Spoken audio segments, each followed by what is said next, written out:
Amen. Voilà, donc je vous invite ce matin à ouvrir la parole de Dieu dans 1 Samuel, chapitre 5, et on va lire le chapitre 5 tout entier. Les Philistins prirent l'arche de Dieu et ils la transportèrent d'Ebenezer à Asdod. Après s'être emparés de l'arche de Dieu, les Philistins la firent entrer dans la maison de Dagon et la placèrent à côté de Dagon. Le lendemain, les Asdodiens, qui s'étaient levés de bon matin, trouvèrent Dagon étendu, la face contre terre, devant l'arche de l'Éternel. Ils prirent Dagon et le remirent à sa place. Le lendemain encore, s'étant levés de bon matin, ils trouvèrent Dagon étendu, la face contre terre, devant l'arche de l'Éternel. La tête de Dagon et ses deux mains étaient abattues sur le seuil, et il lui restait que le tronc. C'est pourquoi, jusqu'à ce jour, les prêtres de Dagon et tous ceux qui entrent dans la maison de Dagon, à Asdod, ne marchent point sur le seuil. La main de l'Éternel s'appesantit sur les Asdodiens, et il mit la désolation parmi eux. Il les frappa d'hémorroïdes à Asdod et dans son territoire.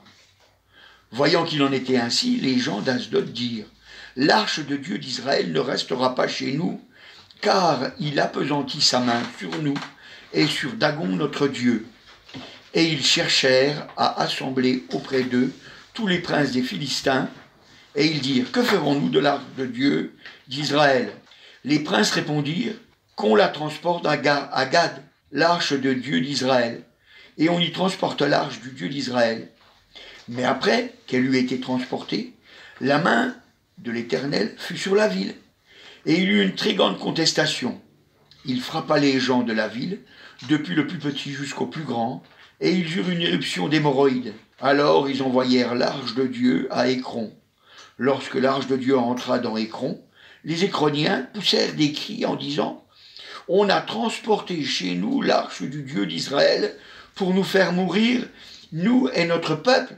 Et ils firent chercher et assembler tous les princes des Philistins, et ils dirent : renvoyez l'arche du Dieu d'Israël, qu'elle retourne dans son lieu, et qu'elle ne nous fasse pas mourir, nous, notre peuple, car ils avaient dans toute la ville une terreur mortelle, la main de Dieu s'y appesantissait fort, les gens qui ne mouraient pas étaient frappés d'hémorroïdes, et les cris de la ville montaient jusqu'aux cieux. Amen. On jettera un petit coup d'œil après dans le chapitre 6, mais pour l'instant, le verset 5. Et on voit, donc, dans cette histoire-là, c'est quand le roi Saül est mort, ils ont pris l'arche de l'Éternel, et puis ils l'ont amené donc chez les Philistins. Et quand ils l'ont emmené chez les Philistins, eh bien ce qu'ils ont fait, eux, c'est qu'ils ont voulu honorer, et ils l'ont mis avec leur Dieu. Donc ils l'ont mis à côté de Dagon. Et quand ils l'ont mis à côté de Dagon, Dieu n'a pas aimé ça. Il a cassé l'idole, il a cassé la tête, et il a cassé les mains.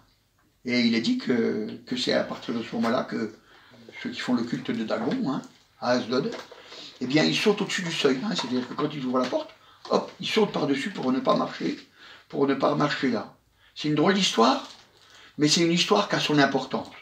Parce que la Bible nous dit que tout ce qui a été écrit, ça a été écrit pour nous, qui sommes parvenus à la fin des temps. J'ai pas dit la fin du monde, j'aime le préciser. Pour nous qui sommes parvenus à la fin des temps, pour nous enseigner, pour nous apprendre des choses, pour nous faire grandir, pour qu'on ne tombe pas dans les mêmes pièges. Quel était donc ce piège ? Ce piège, c'est qu'ils ont placé donc l'arche de Dieu, ils l'ont placé à côté de Dagon. Ça veut dire qu'ils ont mis Dieu pareil que leur idole. Mais nous savons, puisque la Bible elle nous dit que c'est pas pareil. Les idoles, elles sont mortes. Les idoles, elles ne vivent pas. Dieu, lui, il est vivant. Et il ne veut pas qu'on le mette au rang d'une idole. Et aujourd'hui, eh bien, je voudrais que dans ton cœur, tu comprennes qu'il ne faut pas que tu aies d'idole dans ta vie. Alors, là, effectivement, je reconnais que c'était une idole qui avait été faite, elle était en matière. Mais vous savez, aujourd'hui encore, les gens, ils se font des idoles. Et pas forcément des idoles en matière, ils se font des idoles dans leur cœur. Parce qu'ils ont des idoles dans leur cœur, ils la mettent au même niveau que Dieu. Et comme ils la mettent au même niveau que Dieu, ça pose un problème. Parce que la Bible, elle dit, tu serviras Dieu seul. C'est Jésus qui le dit, regardez, dans Matthieu au chapitre 4 et au verset 10. Et il est écrit au verset 10, c'est quand Jésus il était dans le désert et il était tenté par le diable. Alors Jésus lui dit, donc il parle au diable, « Retire-toi Satan, car il est écrit, tu adoreras le Seigneur ton Dieu, et tu le serviras lui seul. » Et tu le serviras lui seul. Tu adoreras que Dieu. On adore que Dieu. On adore que Dieu. Il y a beaucoup de gens qui n'adorent pas que Dieu. Il y a beaucoup de gens, eh bien, ils ont une idole dans leur cœur.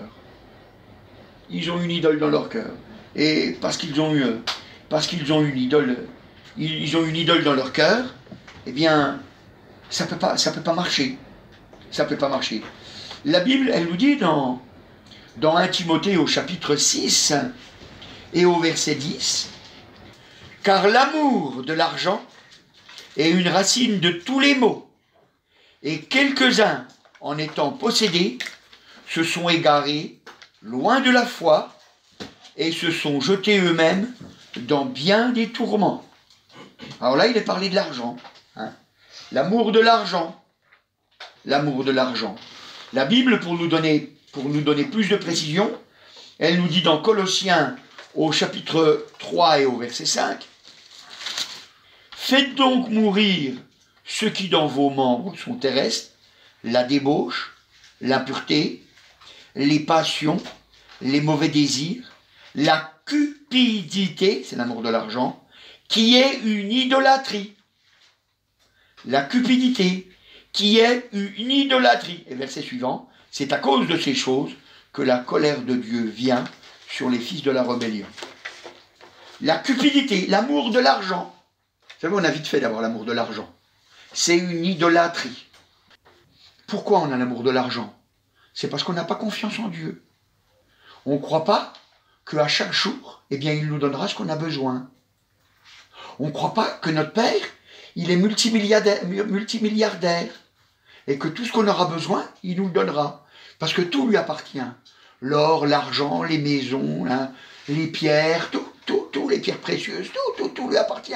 Et même nous, on lui appartient. Et il nous donnera tout. Faut pas qu'on mette l'amour de l'argent en premier, ou même en équivalent avec Dieu. Faut pas. Faut qu'on sache que notre Dieu, il nous donnera tout ce qu'on a besoin. Tu as besoin de travail? N'aie crainte, demande-lui, il te trouvera du travail. Tu as besoin d'argent pour payer tes dettes? Tu marches avec Dieu? Tu es fidèle? Tu fais sa volonté? N'aie pas peur.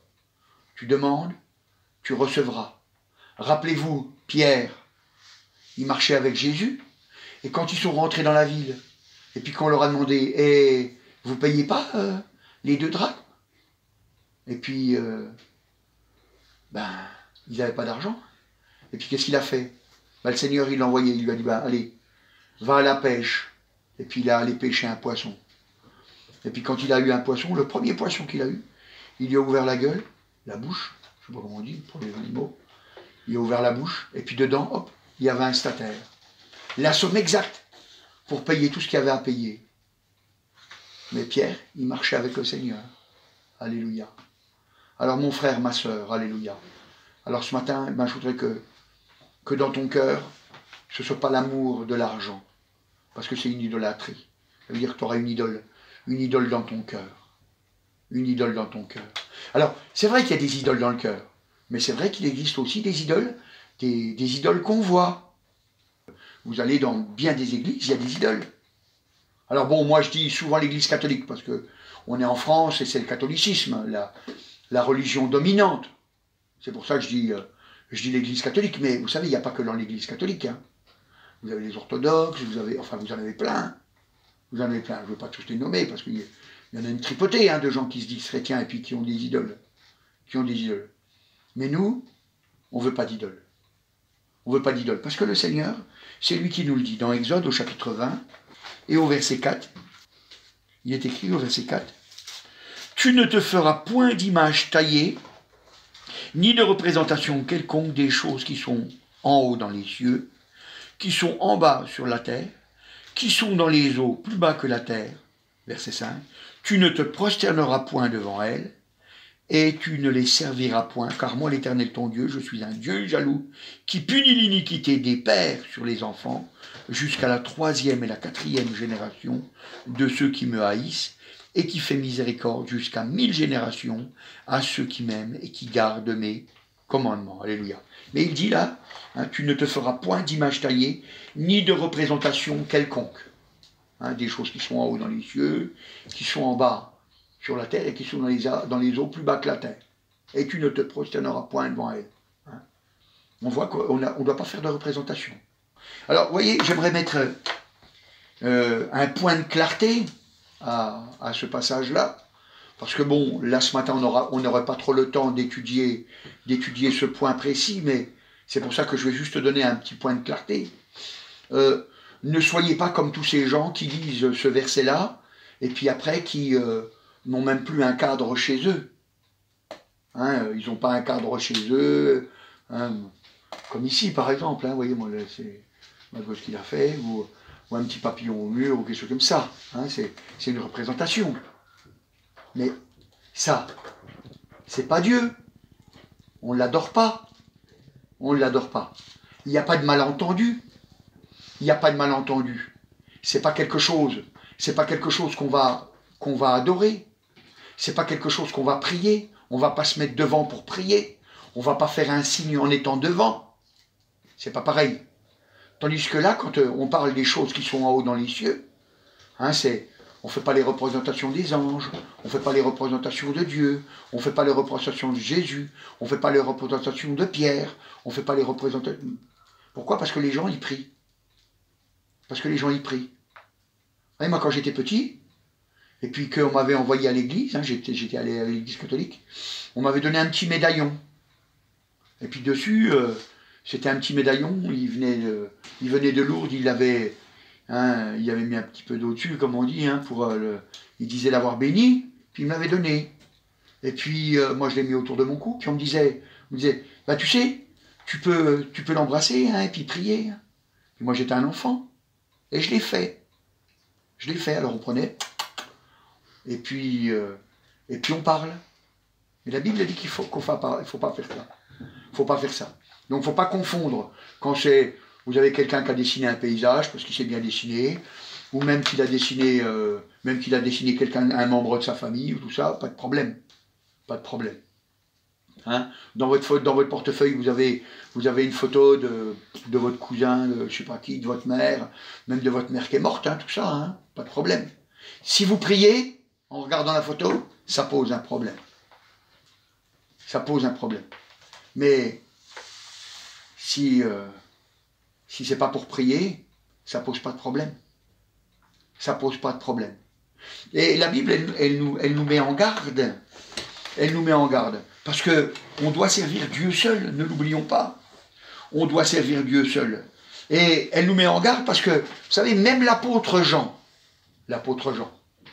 c'était un juif. Il savait qu'il fallait pas adorer. Et lui-même, il a failli tomber dans le piège. Parce que quand vous regardez dans l'Apocalypse, au chapitre 19, quand il était là, devant l'ange, eh bien, qu'est-ce qu'il est écrit? Apocalypse, chapitre 19, et au verset 10. Alors, on va lire depuis le verset 9. L'ange me dit, écris heureux ceux qui sont appelés au festin des noces de l'agneau. Puis il me dit, ces paroles sont les véritables paroles de Dieu. Je tombais à ses pieds pour l'adorer. Mais il me dit, garde-toi de le faire. Je suis ton compagnon de service et celui de tes frères qui ont le témoignage de Jésus. Adore Dieu. Car le témoignage de Jésus est l'esprit de la prophétie. Alléluia. Gloire au Seigneur. Donc, il dit bien, adore Dieu. On ne se prosterne pas, hein. Il tombait à ses pieds, hein, donc il voulait se prosterner pour l'adorer devant l'ange. Il a dit non, garde-toi de le faire. Garde-toi de le faire. Et encore, une deuxième fois, parce que vous voyez, pourtant il a été prévenu, mais le risque est grand. Donc si vous regardez dans le chapitre 22, chapitre 22, et au verset, verset 8. C'est moi, Jean, qui ai entendu et vu ces choses. Et quand j'eus entendu et vu, je tombais aux pieds de l'ange qui me les montrait pour l'adorer. Mais il me dit, garde-toi de le faire. Je suis ton compagnon de service et celui de tes frères, les prophètes et ceux qui gardent les paroles de ce livre. Adore Dieu. Vous voyez? Même l'ange, il lui dit. Même l'ange, il lui dit. Moi, je me rappelle à l'église catholique, on priait les anges. On priait les anges. Mais il ne faut pas le faire. La Bible, elle nous dit de ne pas le faire. Elle nous dit de pas le faire. Parce que l'idolâtrie, c'est un piège. C'est un piège. La Bible nous dit dans Osée, au chapitre 4 et au verset 12. Alors on va lire depuis le verset 11. La prostitution, le vin, le mou font perdre le sens. Mon peuple consulte son bois, et c'est son bâton qui lui parle. Car l'esprit de prostitution égare, et ils se prostituent loin de leur Dieu. Voyez? Donc, qu'est-ce qu'ils font? Ils parlent au bois. Vous allez dans les églises, vous apercevez que vous avez des personnages en bois, ou en pierre, ou dans d'autres matières. Et puis les gens, ils vont faire un signe de croix devant. Ils vont brûler une petite bougie avec une prière. Je vais prier Sainte Thérèse de l'Enfant Jésus. Je vais prier Joseph. Je vais prier, je ne sais pas moi, Saint Rita. Enfin, je ne sais pas, il y en a tellement. Mais si on est chrétien, il ne faut pas le faire. Il ne faut pas le faire. Ce n'est que du bois. C'est un piège. C'est un piège. Pourquoi est-ce que je dis que c'est un piège? Parce que la Bible, elle nous dit encore dans Ésaïe, au chapitre 44, regardez voir, et à la maison, je vous invite à lire tout le chapitre 44, parce que vraiment, il nous montre combien c'est un piège. Ésaïe, chapitre 44, au verset 13, il est marqué, « Le charpentier étend le cordeau, fait un tracé au crayon, façonne le bois avec un couteau et marque ses dimensions avec le compas. Et il produit une figure d'homme, une belle forme humaine, pour qu'elle habite dans une maison. Il se coupe des cèdres, il prend des rouvres et des chênes, il se fait un choix parmi les arbres de la forêt, il plante des pins, et la pluie les fait croître. Ces arbres servent à l'homme pour brûler, et il en prend et il se chauffe, et il met aussi du feu pour faire cuire son pain. Et il fait également un dieu qu'il adore. Il fait une idole devant laquelle il se prosterne. Il brûle au feu la moitié de son bois, et avec cette moitié, il cuit la viande et il apprête le rôti, et il se rassasie. Il se chauffe aussi, et il dit « Ah ah, je me chauffe, je vois la flamme !» Et avec le reste, il fait un dieu, son idole. Il se prosterne devant elle, il l'adore, il l'invoque, il s'écrie « Sauve-moi, car tu es mon Dieu !» Verset 18. Ils n'ont ni intelligence, ni entendement. Et après il est marqué « Car on leur a fermé leurs yeux pour qu'ils ne voient point, et leur cœur pour qu'ils ne comprennent point. Il ne rentre point en lui-même, il n'a ni intelligence ni bon sens pour dire « J'en ai brûlé une moitié au feu, j'ai cuit du pain sur les charbons, et j'ai rôti de la viande, et je l'ai mangé, et avec le reste, je ferai une abomination, je me prosternerai devant un bout de bois. » Il se repaît de ses cendres, son cœur abusé l'égare, il ne sauvera point son âme, et il ne dira point, n'est-ce pas du mensonge que j'ai dans ma main? Voyez, c'est une tromperie, c'est un piège, l'idolâtrie. Et je reconnais qu'on a envie de voir ce qu'on prie. On a envie de voir ce qu'on prie. On a envie de prier devant quelque chose. Mais il ne faut pas le faire. Parce que notre Dieu est invisible. Notre Dieu est toujours avec nous. Notre Dieu est toujours avec nous. Il n'y a pas besoin de le voir. Il n'y a pas besoin de le voir. Il faut juste croire. Il faut juste s'appuyer sur lui. Croire. Vous savez, c'est comme ça qu'on fait des progrès dans la foi. On croit. On a confiance en lui. Tu es là toujours avec moi. J'ai pas besoin d'un objet. J'ai pas besoin d'un objet. Le chrétien n'a pas besoin d'objet. Alléluia, gloire au Seigneur. Le chrétien, il croit sans voir. Il croit sans voir. C'est pour ça que on ne fait pas de croix. C'est pour ça que on ne fait pas de statue. Je comprends, vous savez, moi je comprends qu'il y a des gens, vous savez, on leur a fait une croix, une petite croix. Je le comprends. Quand il n'y a rien dessus encore, quand il n'y a pas de bonhomme dessus, j'arrive à comprendre que ce n'est qu'un symbole. J'arrive à le comprendre.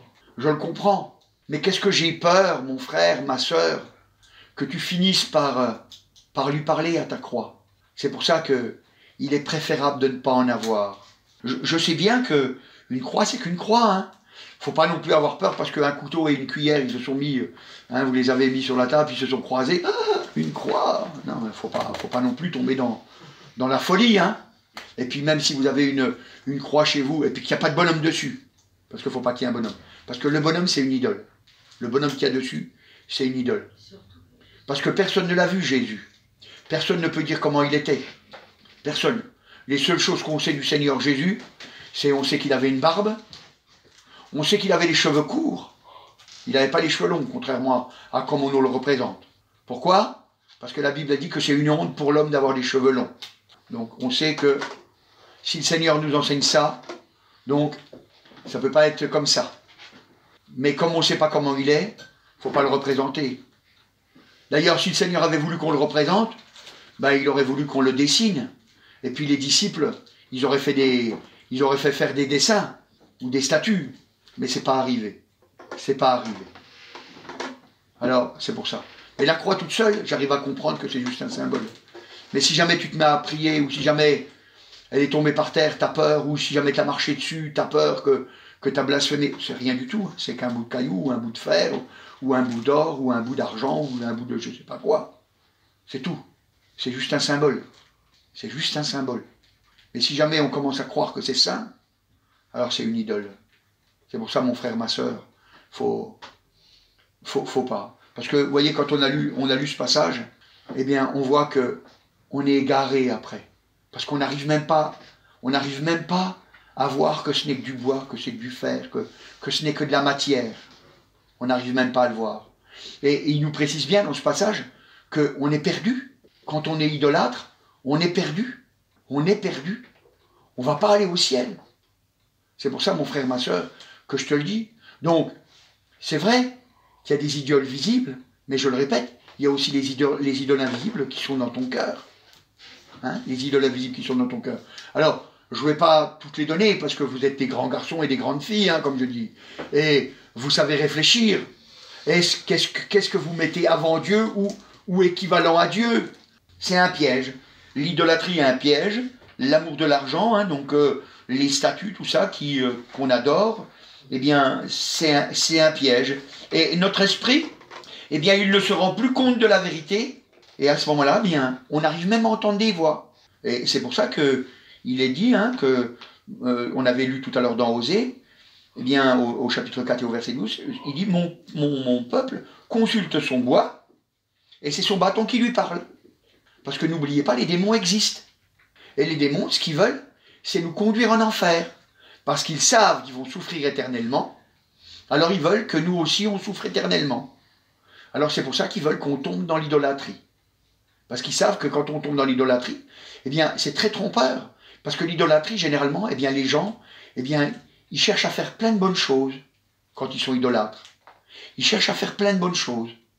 Et c'est vrai, ils font des bonnes choses. Quand vous entendez par exemple c'était la sœur Teresa, eh bien, elle était à Calcutta. C'était une femme, on ne peut pas dire qu'elle ne faisait pas du bien. Si jamais on disait que cette femme ne faisait pas du bien, on serait et des menteurs, et puis on dirait du mal de quelqu'un qui a fait des bonnes choses. Parce que quand elle était à Calcutta, eh bien, elle s'est dépensée pour les gens pauvres. Elle les a aidés dans leur faiblesse. Elle les a aidés, elle a dépensé son argent, elle a fait des grandes choses, cette femme. On ne peut pas le nier. On ne peut pas le nier. Mais quand on lit le livre qu'elle a écrit, et puis qu'elle dit elle-même dans le livre qu'elle n'a pas l'assurance de son salut, donc Dieu ne lui a pas dit qu'elle était sauvée. Donc si Dieu ne lui a pas dit, c'est qu'elle est perdue. Parce que Dieu doit nous le dire. Parce que c'est Dieu qui nous révèle. C'est Dieu qui nous dit quand on est sauvé. C'est pour ça qu'on vient à lui. Et puis, non seulement ça, mais elle était même plus sûre que Dieu existait. Pourtant, elle faisait des bonnes choses. Et tous ces gens, on ne peut pas dire, mais ils adorent les idoles. Et puis tous les athées, ils ont leur idole aussi, eux. Même ils disent je suis athée. Mais c'est quoi leur idole? Leur idole dans leur cœur, c'est leur propre liberté. Je fais ce que je veux. C'est ma vie. C'est moi, je fais ce que je veux. Je veux que personne ne domine sur moi. C'est ça ce qu'ils disent. Alors que nous savons que nous avons notre Dieu et il domine sur nous parce qu'il est notre Dieu. Parce qu'il est notre Dieu. Gloire au Seigneur. Alléluia. Alors on finit par entendre des voix, on est trompé. Et on a vu dans Timothée que l'amour de l'argent est une racine de tous les maux. Et là, il avait même dit que quelques-uns en étant possédés se sont égarés loin de la foi.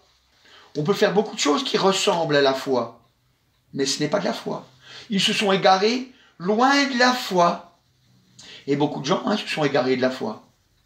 Vous voyez, par exemple, alors, bon, c'est toujours bêtant, tu vois, c'est toujours embêtant de dire les catholiques, mais comme c'est eux les plus nombreux, on est bien obligé de les nommer. Mais vous voyez, les catholiques, par exemple, eh bien, ils ont fait de Marie, cette femme qui est une sainte, ils ont fait de Marie une idole. Ils ont fait de Marie une idole. Puisque, aujourd'hui, ils prient Marie. Ils prient Marie. Mais on ne doit pas prier Marie. Marie, c'est une femme qui est morte. La Bible, elle nous dit clairement qu'on ne doit pas prier les morts. Et, vous voyez? Alors après, ils nous disent, c'est pas de l'adoration. Ils disent, c'est pas de l'adoration. Ils disent, c'est de l'hyperlatrie. Vous regarderez sur le dictionnaire. Hein? C'est un nom comme ça, je ne me souviens plus exactement du nom, mais vous pouvez le chercher. Avec rien qu'avec ce que je viens de vous dire, vous pourrez retrouver. Et c'est un mensonge. C'est un mensonge. Parce que on ne doit ni prier les saints, ni prier Marie. Ils ont dit que Marie était co-rédemptrice. Mais on sait que Marie n'est pas co-rédemptrice. Elle ne sauve pas. Elle ne sauve pas. Seulement Jésus sauve. La Bible elle nous dit qu'il n'y a qu'un seul médiateur entre Dieu et les hommes, Jésus-Christ, homme. Il n'y a pas d'autre médiateur. Si vous voulez aller à Dieu, vous ne pouvez passer que par Jésus. Et voyez, la folie devient tellement grande qu'ils disent « Ah non, mais nous, on passe par Marie pour que Jésus nous exauce. » Mais c'est une folie, ça. Comme si Marie était meilleure que Jésus. Comme si Marie était plus douce que Jésus. La Bible, elle nous dit que Marie, eh bien, elle se reconnaît pécheresse. Jésus n'a jamais péché. Jésus n'a jamais péché. L'idolâtrie est un piège. L'idolâtrie est un piège. Et c'est pour ça que l'apôtre Paul le dira dans 1 Corinthiens au chapitre 10 et au verset 7. Ne devenez point idolâtres comme quelques-uns d'entre eux, selon qu'il est écrit. Le peuple s'assit pour manger, pour boire, puis ils se livrèrent pour se divertir. Il parle de qui? Il parle du peuple d'Israël, qui quand il était dans le désert, eh bien ils sont devenus idolâtres. Et qu'est-ce qu'ils ont fait pour être idolâtres? Eh bien ils ont fabriqué un veau. Un taureau quoi, un veau. Et puis avec ce veau, eh bien ils ont dit, voilà le Dieu qui t'a fait sortir de la maison d'Égypte. Voilà ce qu'ils ont dit. Et puis après, qu'est-ce qu'ils ont fait? Eh bien, ça leur a donné une justification. Pourquoi faire? Pour manger, pour boire, et puis pour se divertir. Donc, ça amène à faire notre propre volonté. Ça amène à faire notre propre volonté. Donc, ne devenons pas idolâtres. Alors, quand on voit, on aurait pu voir aussi que Ananias et Saphira sont devenus idolâtres aussi, puisque l'amour de l'argent a fait qu'ils ont donné leur champ, ils ont vendu un champ, puis ils ont retenu une partie, mais c'était leur gloire. Ce qu'ils voulaient, c'était leur gloire. Et ils sont morts. Hein. Et la Bible dit que Satan a rempli leur cœur. Satan a rempli leur cœur. Hein. C'est dans Actes, au chapitre 5, verset 3. Quoi. Donc les conséquences de l'idolâtrie, automatiquement, c'est le péché. C'est le péché. Et c'est pour ça que si jamais on revient dans 1 Samuel au chapitre 5 et au verset 6, il est marqué « La main de l'Éternel s'apaisantit sur les Asdodiens, et il mit la désolation parmi eux, il les frappa d'hémorroïdes à Asdod, et dans son territoire, le péché est là, eh bien, l'Éternel s'appesantit. Donc, c'est-à-dire, comme le péché est là, eh bien, l'Éternel n'est plus avec eux. Donc, l'Éternel, qu'est-ce qu'il fait? Il dit, c'est ça que tu veux? Eh bien, voilà, tu l'auras. Tu l'auras. Et puis, la malédiction, elle vient. Donc là, en l'occurrence, il y avait la maladie. Il y avait la maladie qui venait. Donc, on a lu, hein, on l'a lu tout à l'heure. Donc, il y avait la maladie qui venait. Et puis il n'y avait pas de solution pour eux. Enfin, en tout cas, ils n'en voyaient pas. Ils n'en voyaient pas de solution. Et quand on a lu dans Ésaïe au chapitre 44 et verset 19, il est marqué « Il ne rentre pas en lui-même. Hein, » celui qui a une idole. Il ne rentre pas en lui-même. Hein, et il n'a ni l'intelligence ni le bon sens pour dire « J'en ai brûlé une moitié au feu. Hein, » il ne dit pas en fait que c'est du bois. Il ne dit pas que c'est du bois. Il ne dit pas ça. Il dit, ben non, c'est Dieu, c'est un Dieu. C'est quelque chose de saint. C'est quelque chose de pur. Mais c'est pas ce que nous dit la Bible. Ils deviennent fous. On devient fou quand on est idolâtre. On devient fou. Alors, on croit qu'on est intelligent, hein, mais on devient fou. On devient fou. Et la Bible elle nous dit dans le Deutéronome au chapitre 4 et au verset 24, il est marqué « L'Éternel ton Dieu est un feu dévorant, un Dieu jaloux. » C'est un Dieu jaloux. Et c'est pour ça que quand on a lu dans Exode 20 tout à l'heure, hein, il punit jusqu'à la 3e et la 4e génération. C'est un Dieu jaloux. C'est un Dieu jaloux. Mais c'est normal. Moi, je ne sais pas, si vous êtes marié, hein, si vous êtes marié, même si vous n'êtes pas marié, vous le comprenez bien. Et puis que votre mari, eh ben, il va courir les autres femmes. Mais vous allez être jaloux. Enfin, jalouse. Hein, parce que c'est pas normal. Parce que la Bible, elle dit que le corps de l'homme, il appartient à la femme.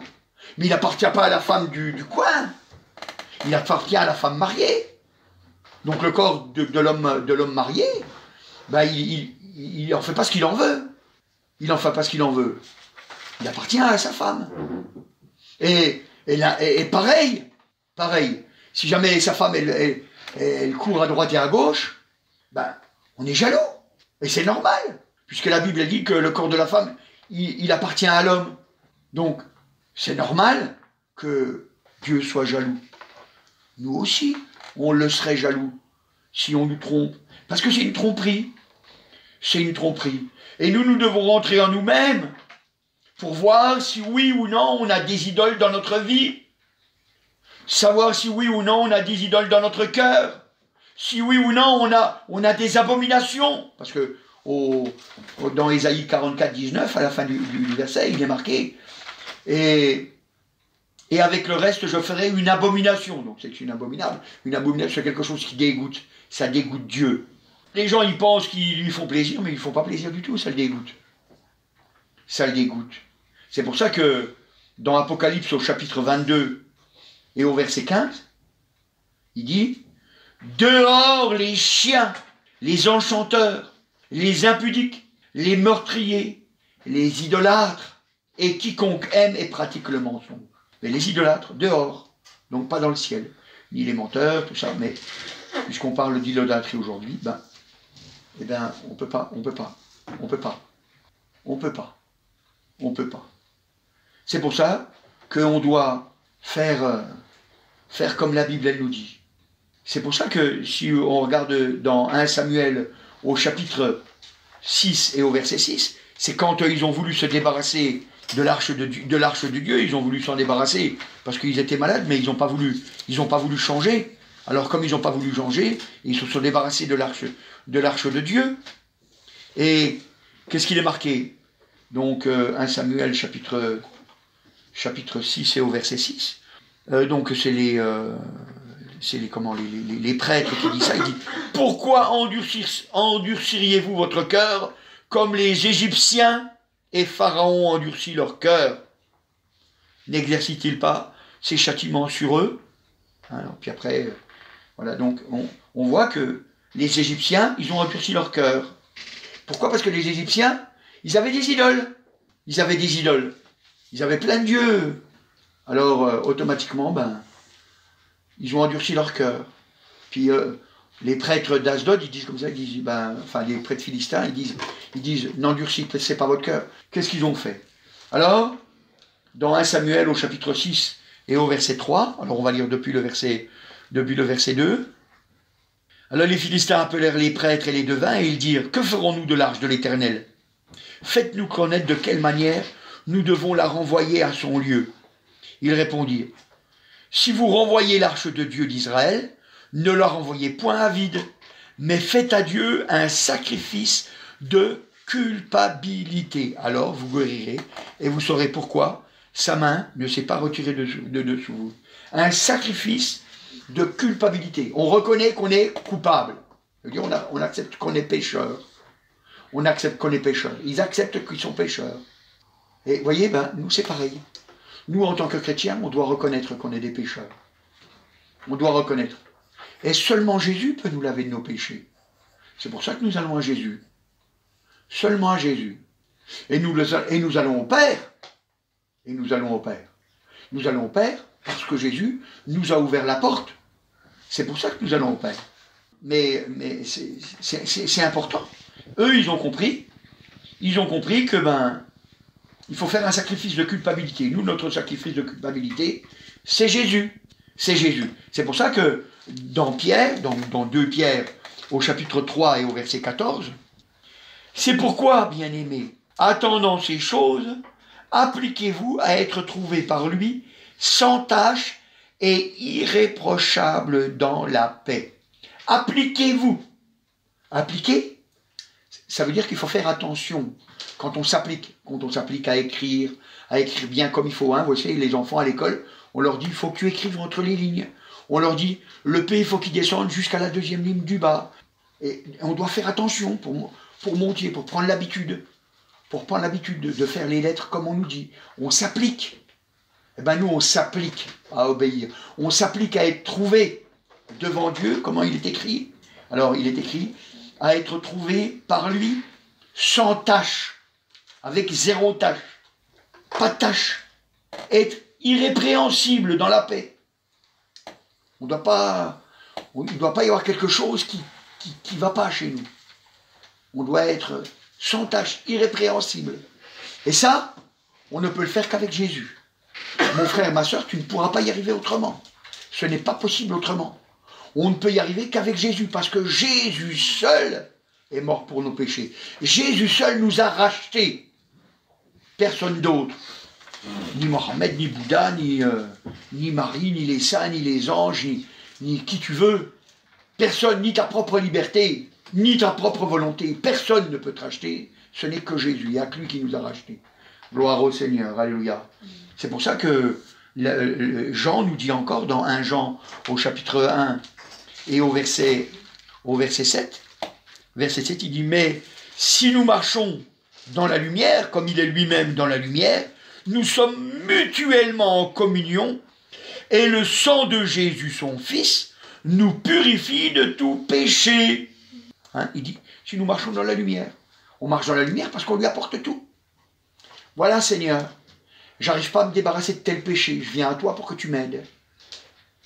Seigneur, il vous aidera. Hein. Moi, je vous dis la vérité, il y a des péchés dans ma vie, j'avais vraiment beaucoup de mal à les enlever, ils étaient tenaces. Eh bien, j'ai mis les genoux par terre, et puis je lui ai dit au Seigneur. Et puis 1 fois, 2 fois, 3 fois, jusqu'à ce qu'il m'en délivre. Jusqu'à ce qu'il m'en délivre. Et il faut vraiment s'y appliquer. Il faut vraiment faire très attention. On amène tout à la lumière, parce que vous savez, tout ce qu'on cache, c'est dans les ténèbres. Et ce qui est dans les ténèbres, ça va dans les ténèbres. Et si on a des ténèbres en nous, on ne va pas au ciel. C'est pour ça qu'on doit être lumière à l'intérieur. On doit être lumière à l'intérieur. Donc ça veut dire que si on veut que l'on soit lumière, eh bien on vient auprès du Seigneur Jésus, parce qu'il dit, hein, le sang de Jésus son Fils nous purifie de tout péché. Pourquoi? Parce que nous sommes mutuellement en communion avec lui. Hein, c'est une communion mutuelle. Lui, il nous parle, nous, on lui parle. Il y a une communion. C'est pas un monologue comme dans les religions. Dans les religions, les gens ils parlent à Dieu, mais Dieu ne leur répond pas. C'est un monologue. C'est leur bois qui leur répond. C'est le bois. Parce que ils ne vivent pas selon la volonté de Dieu, ils vivent selon leur religion. Et vous savez, je ne vous le cache pas, hein, c'est pas parce qu'on est évangélique qu'on ne peut pas tomber dans le piège. Hein. Vous pouvez avoir la religion évangélique. Hein. Je vous le dis. Évangélique de Pentecôte, évangélique anabaptiste, hein, évangélique pentecôtiste, évangélique... Ouais, vous voyez bien tout ce qui peut se dire. Parce que c'est une vraie vie qu'on vit avec le Seigneur. C'est pas une religion. C'est pas une religion. C'est très important de le comprendre. Parce qu'autrement, on peut tomber dans le piège en disant, ben, moi je suis évangélique, je suis dans la vérité. Ben non. C'est pas parce que tu es évangélique que tu es dans la vérité. C'est si tu fais la volonté de Dieu que tu es dans la vérité. Si tu fais pas la volonté de Dieu, tu n'es pas dans la vérité. Tu as une idole encore dans ton cœur.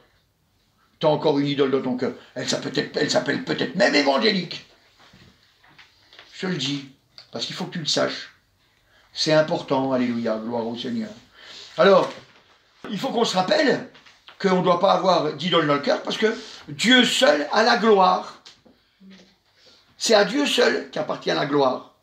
La gloire, elle n'appartient pas aux idoles.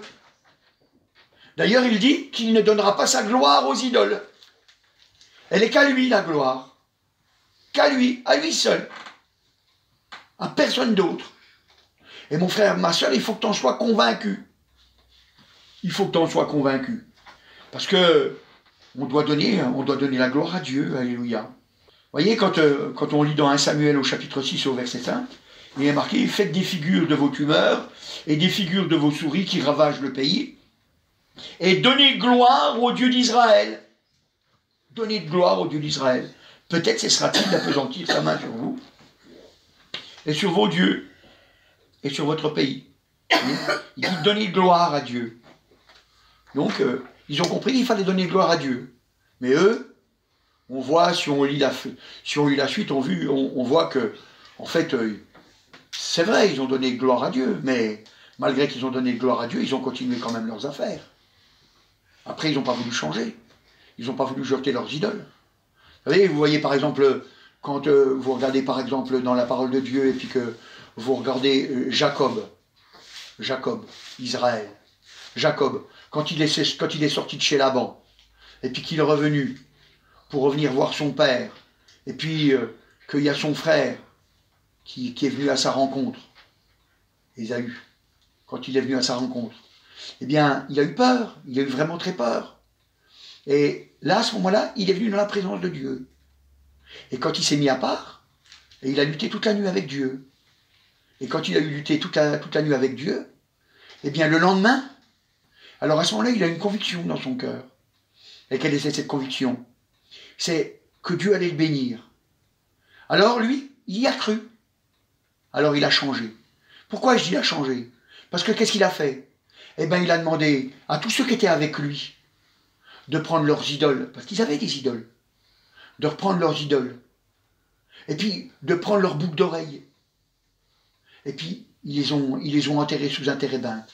Parce que vous savez, la boucle d'oreille, ça représente quoi? Vous regarderez, c'est dans la Bible. Ça représente l'esclavagisme. Ça veut dire je suis esclave. Les gens, ils ne savent pas.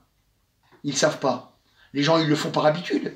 Mais ce n'est pas parce qu'on fait quelque chose par habitude que c'est juste. C'est pas parce qu'on fait quelque chose par habitude que c'est juste. Et les esclaves, on leur mettait une boucle d'oreille. Une ou deux, ou plus maintenant. Hein. Et qu'est-ce que les gens y faisaient aussi? Ben, ils se faisaient des piercings. Qu'est-ce que c'est un piercing? C'est se percer la peau. Ben, une boucle d'oreille, on fait quoi? On se perce bien la peau. Alors il y en a, ils mettent des boucles d'oreilles classiques comme on a l'habitude, et puis il y en a d'autres, ils se mettent des écarteurs. Hein, c'est une boucle d'oreille, mais interne. Alors ça écarte. Et ça, faut pas le faire. Faut pas le faire, parce que toutes les choses qu'on fait comme ça, c'est un faux Dieu qu'on le fait, même si on ne s'en rend pas compte. Les tatouages, c'est pareil. Les tatouages, c'est un faux Dieu. Quand on n'est pas chrétien, on ne sait pas. Mais c'est pas une raison. C'est pas une raison. Et quand on devient chrétien, ben, qu'on a fait des tatouages, ben, on est cuit. Parce qu'ils sont là à vie. Ils sont là à vie. Dieu, il nous aime comme on est. Il nous a pris comme on était. Alors les choses qu'on ne peut pas changer, bon, on ne peut pas les changer. Mais les choses qu'on peut changer, ben, faut les changer. Et Jacob, c'est ce qu'il a fait. Quand il a vu qu'il pouvait changer ça, eh ben, il s'est séparé. Il s'est séparé. Donc il a balancé ses idoles. Et puis il a balancé ses boucles d'oreilles. Tous ces ornements. On appelle ça des ornements. À la gloire au Seigneur. Alléluia. Alors on voit que on doit donner que la gloire à Dieu. Alléluia. Et c'est vrai, on doit donner la gloire à Dieu. Pourquoi? Parce que notre corps, c'est le temple du Saint-Esprit. Le jour où tu as dit, Seigneur, je te demande pardon pour mes péchés, je crois en toi, maintenant je veux t'obéir, à partir de ce moment-là, tu es devenu le temple du Saint-Esprit. Vous comprenez bien que quand on accueille Dieu en nous, eh ben, il faut que ce soit propre. Hein. Il faut que ce soit propre. Vous vous imaginez voir, je sais pas, vous avez laissé chez vous, vous êtes laissé aller, vous avez laissé le ménage courir, vous avez un peu honte de recevoir les gens. Et à la vérité, quand on a trop honte, même on ne les reçoit pas. Mais c'est pas le tout d'avoir honte. Faut se mettre à la tâche. Faut s'y mettre. Ça veut dire qu'on doit être sérieux pour que la gloire de Dieu puisse se manifester dans notre cœur, parce qu'il vient habiter dans notre cœur, hein, parce que nous sommes le temple du Saint-Esprit. À ce moment-là, on doit dire, ben non, hein, faut pas que mon Dieu, quand il vienne chez moi, c'est sale. Hein. Donc c'est pour ça que on vient toujours auprès du Seigneur Jésus, alléluia. On cherche à toujours avoir un cœur pur. On vient auprès du Seigneur Jésus. Il faut rechercher sa présence, tout le temps la présence du Seigneur. Et puis comme ça, notre cœur peut être lavé. Notre cœur peut être lavé. D'ailleurs, les premiers chrétiens, eh bien, ils se sont intéressés à savoir si, quand quelqu'un donnait son cœur au Seigneur, s'il avait reçu le Saint-Esprit. La Bible, elle nous dit, dans Actes des Apôtres, au chapitre 19 et au verset 2, il dit, « Avez-vous reçu le Saint-Esprit quand vous avez cru ?» Et il répondit, « Nous n'avons même pas entendu dire qu'il y a un Saint-Esprit. » Mais il dit, « Est-ce que vous avez reçu le Saint-Esprit ?» Et mon frère, ma soeur, tu dois recevoir le Saint-Esprit. Tu dois recevoir le Saint-Esprit. Parce que le Saint-Esprit, ça va être ton aide. Il va t'aider.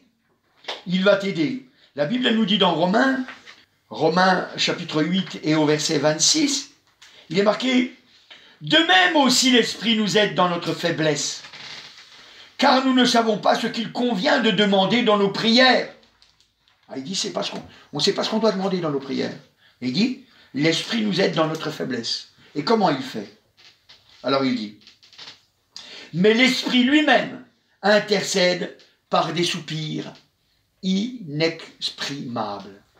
Des soupirs inexprimables. Et vous savez, quand vous m'entendez prier en langue, c'est des soupirs inexprimables. C'est des soupirs inexprimables. C'est des choses, je ne peux pas les exprimer. Mais c'est le Saint-Esprit qui est dans mon cœur, qui le dit au Père. C'est le Saint-Esprit qui le dit au Père. Il lui dit les choses qui sont nécessaires pour moi, pour ma vie, pour que je grandisse, pour que je fasse du bien autour de moi. C'est le Saint-Esprit qui le fait. Nous ne savons pas ce qu'il convient de demander dans nos prières. C'est la Bible qui le dit. Je dois le croire. Je dois le croire. Alors vous savez, il y en a, ils vous diront, oui mais le blabla qu'il fait, c'est du rien du tout. Pourquoi? Parce que un langage avec un ou deux sons ou trois sons, ça n'existe pas. D'abord, c'est des gens qui n'ont pas réfléchi. Premièrement, c'est des gens qui n'ont jamais réfléchi. Pourquoi? Parce que si vous écoutez le morse, il n'y a qu'un seul son. Et puis, C'est soit il y a du son, soit il n'y en a pas. Moi, je ne sais pas faire le morse, mais ça ressemble un peu à ce genre-là. Et à très grande distance, eh ben, les gens, quand ils entendent du morse, et qui savent comprendre le morse, eh ben, ils peuvent traduire ce qui est dit. Donc, vous voyez, avec un seul son, ça suffit pour parler. Ça suffit pour parler. Un seul son. C'est tout. Donc, moi, vous voyez, Dieu, il est tout puissant. Si les hommes, ils ont réussi à faire un langage avec un seul son, vous voyez, Dieu, lui, il a fait les langages au moment de Babel. Toutes les langues qui existent, c'est lui qui les a inventées. Je ne me pose pas que la question de savoir comment le Saint-Esprit intercède pour moi auprès du Père. La Bible, elle dit des soupirs inexprimables. Moi, ça me convient parfaitement. Ça me convient parfaitement. Moi, je crois Dieu. Alléluia, gloire au Seigneur. Mais d'ailleurs, la Bible, elle nous dit encore pour nous en convaincre, dans 1 Corinthiens, au chapitre 14, verset 4. Alors, on va lire depuis le verset 2. En effet, celui qui parle en langue ne parle pas aux hommes. Donc, le parler en langue, c'est pas pour parler aux hommes. Mais à Dieu, car personne ne le comprend, et c'est en esprit qu'il dit des mystères. C'est par l'esprit qu'il dit des mystères. C'est en esprit qu'il dit des mystères. Ça revient à notre passage qu'on a lu tout à l'heure, dans Romains, chapitre 8, verset 26. On dit des mystères. Un mystère, si on comprend, c'est que c'est plus un mystère. Si on ne comprend pas, c'est que ça peut être un mystère. Et là, en l'occurrence, c'est un mystère. Mais c'est Dieu qui intercède pour moi. Et puis après, si on continue de lire, celui qui prophétise au contraire parle aux hommes, les édifie, les exhorte, les console. Celui qui parle en langue s'édifie lui-même. Celui qui prophétise édifie l'Église. Alléluia, gloire au Seigneur. Donc, on voit que celui qui parle en langue s'édifie lui-même. Et mon frère, ma sœur, si jamais tu veux aider les autres, si tu veux leur faire du bien, eh ben, il faut que tu t'édifies. Il faut que tu t'édifies. Et vous savez, c'est une folie. C'est une langue de la foi. C'est une langue de la foi. Je ne comprends pas ce que je dis. Je sors des sons bizarres. Et puis pourtant, c'est Dieu qui parle à travers ma bouche. Alors moi, je l'entends, mais je ne comprends pas ce que je dis. Mais ça me fait grandir. Et si jamais vous ne l'avez pas, eh ben demandez-le. Et c'est pour ça que l'apôtre Paul, quand il s'est adressé aux disciples, il a dit comme ça, il dit, est-ce que vous avez, on l'a lu tout à l'heure, est-ce que vous avez reçu le Saint-Esprit quand vous avez cru? Parce qu'il sait qu'on a besoin de grandir. Et mon frère, ma soeur, tu as besoin de grandir. Il faut le demander. La Bible dit, aspirez aux dons les meilleurs. Vous pouvez le lire, c'est dans 1 Corinthiens. Aspirez aux dons les meilleurs. Aspirez. Vous n'avez pas le don que vous voulez, mais aspirez aux dons les meilleurs. Donc on aspire. Et il dit surtout à celui de prophétie, parce que ça encourage l'Église. Ça encourage l'Église, alléluia. Et tout ça, c'est parce que notre corps, c'est le temple du Saint-Esprit. Alors, ce n'est pas une idole que nous avons en nous, c'est l'Esprit de Dieu. C'est l'Esprit de Dieu. Et c'est lui qui nous conduit. C'est lui qui nous parle, c'est lui qui nous dirige, c'est lui qui nous conduit, c'est lui qui nous révèle. Il nous dit des choses, il nous prévient. Par exemple, regardez voir, on voit par exemple dans 1 Timothée au chapitre 4 et au verset 1, il dit, mais l'Esprit dit expressément que dans les derniers jours, l'Esprit, il y a marqué, l'Esprit dit expressément que dans les derniers jours, quelques-uns abandonneront la foi. Pourquoi? Pour s'attacher à des esprits séducteurs, par des doctrines de démons. 1 Timothée chapitre 4 et au verset 1. Voyez? C'est l'Esprit. Il prévient. L'Esprit prévient. L'Esprit, il nous aide dans notre faiblesse, mais l'Esprit, il est là pour faire grandir l'Église. C'est pour ça qu'il donne des dons. Il y a des dons de miracles, il y a des dons de prophétie. Et c'est pour ça que la Bible elle nous dit dans 1 Corinthiens au chapitre 14 et au verset 12, il dit, de même, vous, puisque vous aspirez aux dons spirituels, que ce soit pour l'édification de l'Église, que vous cherchiez à en posséder abondamment. On voit que c'est pour l'édification de l'Église. Eh ben, déjà, quand je m'édifie moi, je prends des forces. Et puis quand je prends des forces, eh ben, après, je peux faire du bien aux autres. Donc déjà, je cherche déjà à grandir moi. Et puis je demande que Dieu me donne d'autres dons pour faire grandir l'Église. Mon frère, ma soeur, il faut que tu le comprennes. Tu dois être habité du Seigneur, tu dois être habité de l'Esprit de Dieu, mais pas des idoles. Mais pas des idoles. Alors c'est pour ça que ce matin, alléluia, notre Dieu nous rend vainqueurs. Il nous rend vainqueurs. Parce qu'il habite en nous et il nous prévient. Il nous dit, ici il y a un piège, ici c'est le chemin, ici il ne faut pas que tu y ailles parce qu'il y a ceci ou cela. Il nous donne. Et puis il dit, fais telle chose, fais du bien à celui-ci. Hein, c'est pour ça que la Bible a dit que quand quelqu'un nous fait du mal, eh ben nous on doit lui rendre du bien. Hein, faites du bien à ceux qui vous font du mal. Priez pour ceux qui vous persécutent. On doit le faire. Si on est des vrais chrétiens, on doit le faire. On ne doit pas écouter nos pensées, parce qu'autrement, ben c'est le bois qui nous parle. On doit écouter Dieu. On doit chercher à faire du bien. On doit faire grandir l'Église. Et c'est en grandissant nous qu'on fait grandir l'Église. Je n'ai pas parlé en nombre. Hein. On grandit en amour, en fidélité, en sagesse, en douceur. Alléluia.